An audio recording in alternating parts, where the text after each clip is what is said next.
আসসালামু আলাইকুম everyone, welcome back to my new video. সবাইকে জানাই ঈদের অনেক অনেক শুভেচ্ছা, ঈদ মোবারক। একটু ব্যস্ততার কারণে ঈদের ব্লগটা আপনাদের সাথে শেয়ার করতে একটু লেট হয়ে গেছে। তো কেমন আছেন সবাই?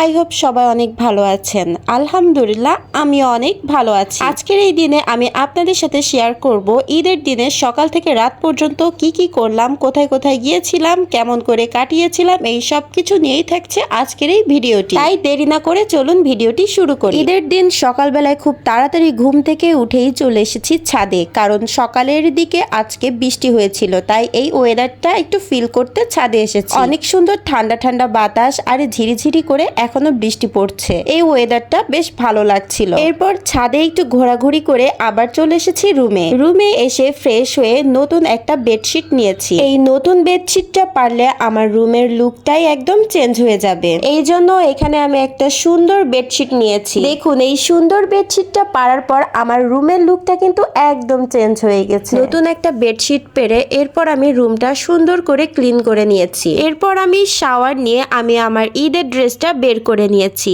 আর ড্রেসের সাথে ম্যাচিং করে চুড়ি, কসমেটিক্স সবকিছু একসাথে করে নিয়েছি।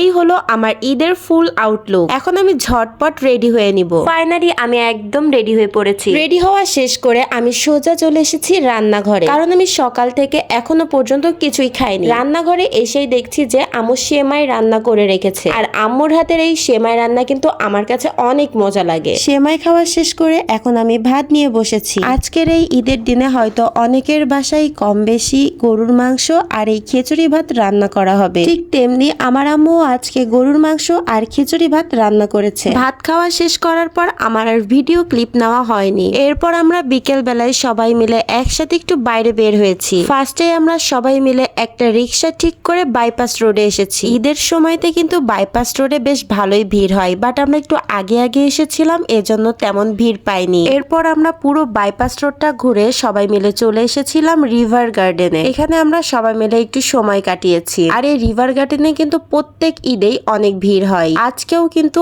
অনেক ভিড় ছিল আর অনেক লোকজন ছিল। ছোট বড় সবাই কিন্তু এই ঈদের দিনে রিভার গার্ডেনে আসে, আর তারাও কিন্তু সবাই অনেক বেশি এনজয় করে। আমরাও কিন্তু সবাই মিলে একসাথে বেশ কিছুক্ষণ সময় কাটিয়েছি এখানে। আর আজকের ওয়েদারটাও কিন্তু অনেক সুন্দর ছিল, অনেক সুন্দর ঠান্ডা বাতাস আর একটু মেঘলা মেঘলা হয়েছিল। রিভার গার্ডেন থেকে আমরা ঘোরাঘুরি শেষ করে এবার আমরা সবাই মিলে একসাথে চলে এসেছি ফুচকা হাউজে। আর ফুচকা হাউজে আসার সময় আমার আব্বু আম্মুও আমাদের সাথে এসেছে। এরপর আমরা সবাই মিলে ফুচকা হাউজে এসে ফুচকা আর চটপটি অর্ডার করেছি। আমরা এখানে সবাই মিলে একসাথে অনেক মজা করে ফুচকা খেয়েছি। ফুচকা খাওয়া শেষ করতে করতে অনেক রাত হয়ে গিয়েছিল, এজন্য আমরা আর বাইরে সময় কাটাইনি। সবাই মিলে আবার একসাথে চলে এসেছি বাসায়। এই তো ঈদের দিনটা আমরা সবাই মিলে এইভাবেই কাটিয়েছি। আপনাদের সবার ঈদের দিন কেমন কাটলো এটা কিন্তু কমেন্টে জানাতে ভুলবেন না। আজকে আমার এই ভিডিওটি কেমন লেগেছে এটাও কিন্তু আপনারা কমেন্টে জানাতে ভুলবেন না। ভিডিওটি ভালো লাগলে অবশ্যই লাইক, কমেন্ট ও শেয়ার করবেন। দেখা হবে পরের কোনো ভিডিওতে। সবাই ভালো থাকবেন, সুস্থ থাকবেন। আল্লাহ হাফেজ।